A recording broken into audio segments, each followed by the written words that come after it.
past January, journalist, political commentator, and anti-Israel Jew Peter Beinart wrote a book called Being Jewish After the Destruction of Gaza. It's a New York Times bestseller with hundreds of wonderful reviews and ratings on Amazon. It's respectful, well-written, and like most anti-Israel polemics, sounds exceedingly reasonable, if you don't know what's very purposefully not being said. Lucky for all of you, I read it so you don't have to. What the book gets right, and what I find to be the key truth at the heart of the Jewish anti-Israel argument writ large, is that Israel and its supporters have not done enough to reckon with the ugly parts of Israel's creation, societal issues, or decisions that have moved it further away from peace with Palestinians rather than towards it. I find that to be an objectively accurate and important observation. It's true and deserves to be discussed openly. However, this is essentially also true of every other country on planet Earth. Hell, America's almost 250 years old, and we've barely started reckoning with our own history.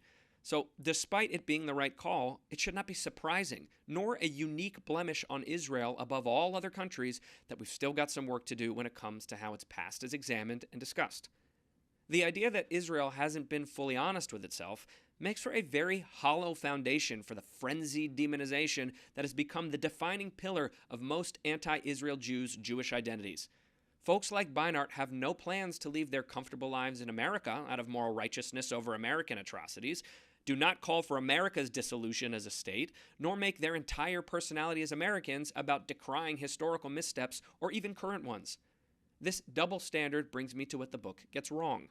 In his urgency to re-tip the Israel-Palestine scale towards his definition of justice, Beinart falls victim to the very same method he decries.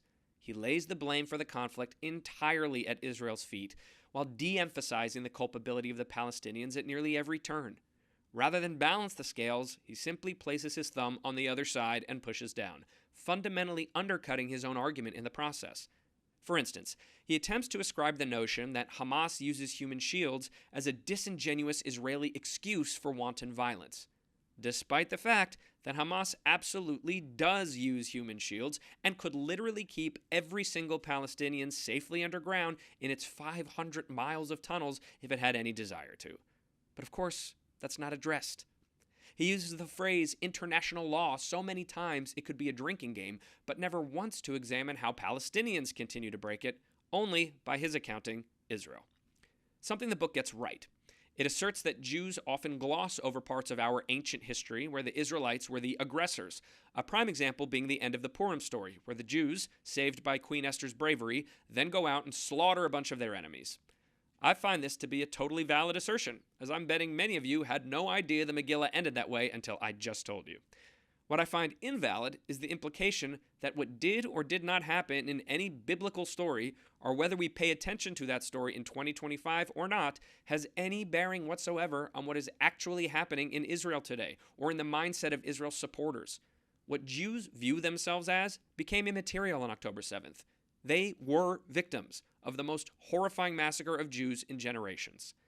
Similarly, what Israel did or did not do to Palestinians in 1948 has no bearing on whether Israel did or did not do something to them in 2025. If I stole an apple in 1993, that is neither an argument for nor against the accusation I stole an apple in 2025. Ultimately, I either stole the apple this time or I did not. Every argument must be made on its own merits, which the book often fails to do, opting instead to blame actual events on a perceived Jewish mindset rather than on how or why the events themselves unfolded. I've seen Beinart fall into this trap before, when he appeared on The Daily Show with vehemently anti-Israel pundit Jon Stewart. Stewart and Beinart agree that just because Jews have been victims before doesn't mean they can't also be aggressors. To which I say, duh. They're right. Any person can do anything, even if that thing was done to them. There was nothing novel or revelatory or brave about that statement. What's actually quite malevolent about this line of discourse is the implication that a basic truth, that anyone is capable of anything, is somehow proof of Israel's culpability in regards to the war in Gaza. That because Israel, like every other country on earth, is capable of doing harm, they are indeed guilty in this specific instance of having done it. This is literally not an argument. That guy hit me, I am capable of hitting, and you think I hit some other guy, are not causal or even correlated ideas. This is not logic. Something the book also gets right is that Israel is deeply flawed. This should be obvious to anyone who views Israel as what it is: a country run by people, all of whom, by definition, are deeply flawed. The book rightly argues that Israel was born in conflict, which meant bloodshed and displacement and anguish for thousands of people with plenty of historical evidence. But again, it deliberately only colors in part of the picture. It neglects to acknowledge that Israel's creation mirrors that of every other state birthed from nationalist interests, certainly in the mid-20th century when this dynamic was playing out all over the globe. Instead, it focuses purely on Israeli aggression, either downplaying or outright excluding Palestinian culpability across the board. And again, it attempts to use those past events as proof of guilt regarding current ones, even though they are by nature disconnected. Something else the book gets right is that Israel's control over Palestinians in parts of Judea and Samaria is unjust and often cruel. We know why checkpoints exist. We know why there's no trust. We know security is paramount, and yet none of that excuses the abuse of power or needless agitation. The book also rightly spotlights some of the inequalities for Arabs living in Jerusalem, legitimate grievances that require calls for justice. However, as you've likely guessed, the book makes no mention whatsoever of the unmatched equality Israelis enjoy, Jews, Muslims, Christians, Druze, Palestinians alike, that is entirely absent from the Palestinian territories, as well as every neighboring country in the Middle East. 20% of Israelis are Arab Muslims who live and work at every level of society. In America, the number is 1%. And here, they've never been on the Supreme Court or in a ruling government as they have in Israel. Why this is all seemingly unimportant information in a discussion about Arab equality in Israel is beyond me. The book also makes the case for having an Israel with, quote, equal rights for all, and claims that to be anti-the Jewish state is not to be anti-Jewish. Yeah, okay. There are billions more Arabs than Jews, and their birth rates are quite high. It would not be long at all before a, quote, equal land became a Muslim-majority country, and one need only look at literally every other Muslim country in the region to know precisely what happens to Jews in Muslim-majority countries. They die or flee to Israel, which, oops, no longer exists. To suggest that an entire ideology built around reaching this likely result is somehow not anti-Jewish is the ultimate turd sandwich. Something else the book gets right is the need for Jews to better listen to Palestinian voices.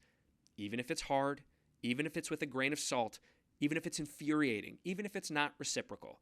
It will either sharpen your own ideas or poke holes in them, both of which are desirable outcomes that lead you to a more complete understanding. And if it leads to some shared humanity too, well, wouldn't that be a good thing for everyone? Lastly, the most important thing this book gets terribly wrong is that it absolves Palestinians of all its impediments towards peace and refuses to acknowledge the existence of jihadist ideology at the heart of Palestinian society. Beinart's main framing is that if only Israel this, if only Jews that, there would be peace. And of course, it is certainly true that there are plenty of if-onlys Israel should and must do if they want to pave a path towards truly lasting peace. And yet, absolutely none of it matters if Hamas remains in charge of Gaza and the Palestinians who support them are not de-radicalized from wanting to exterminate all Jews. The Israelis most desirous of peace with Gazans, the most left-leaning and most engaged in trying to uplift their Arab neighbors, were the first ones raped, beheaded, and burned alive on October 7th. That is not hyperbole. That was the plan, to slaughter the peaceniks of these specific kibbutzim in the most grotesque and bloodthirsty way imaginable. It is completely disqualifying for any sort of argument to be made against Israel without first contending with the immutable fact that Hamas seeks to kill Jews, not because of persecution or occupation, but because they are alive. I was taught a long time ago that to make a strong argument, you need to be able to make the other side's argument for them. I have yet to see an anti-Israel voice be able to do this, probably because if they could, they wouldn't be anti-Israel anymore. Disappointingly, but not surprisingly, being Jewish after the destruction of Gaza is no exception. But hey, look on the bright side. At least now, you don't have to read it. This is the 49th episode of Being Jewish with me, Jonah Platt.